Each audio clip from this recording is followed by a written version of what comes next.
বেণীমাধব, বেণীমাধব, তোমার বাড়ি যাব।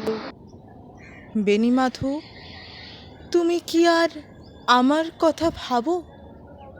বেণীমাধব মোহনবাসী তমাল তরুমূলে বাজিয়েছিলে। আমি তখন মালতী স্কুলে ডেস্কে বসে অঙ্ক করি, ছোট্ট ক্লাস ঘর। বাইরে দিদিমণির পাশে দিদিমণির বর। আমি তখন নবম শ্রেণী, আমি তখন শাড়ি। আলাপ হলো বেণীমাধব সুলেখাদের বাড়ি। বেণীমাধব, বেণীমাধব, লেখাপড়ায় ভালো। শহর থেকে বেড়াতে এলে আমার রং কালো। তোমায় দেখে এক দৌড়ে পালিয়ে গেছি ঘরে। বেণীমাধব, আমার বাবা দোকানে কাজ করে। কুঞ্জে অলি গুঞ্জে তবু ফুটেছে মঞ্জরি। সন্ধেবেলা পড়তে বসে অঙ্কে ভুল করি। আমি তখন নবম শ্রেণী, আমি তখন 16। ব্রিজের ধারে বেণীমাধব লুকিয়ে দেখা হলো।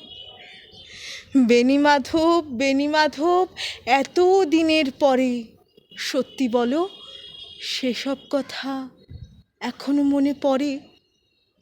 সেসব কথা বলেছ তুমি তোমার প্রেমিকাকে?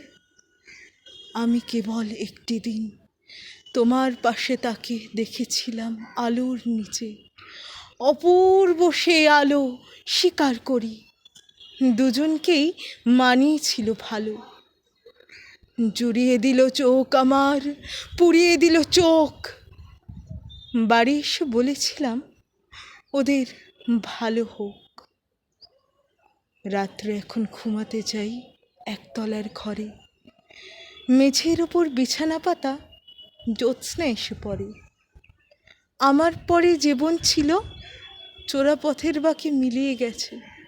জানি না আজ কার সঙ্গে থাকে। আজ জুটেছে, কাল কি হবে? কালের ঘরে শনি। আমি এখন এ পাড়ার সেলাই দিদিমণি। আগুন তবু বেণীমাধব, আগুন জ্বলে কই?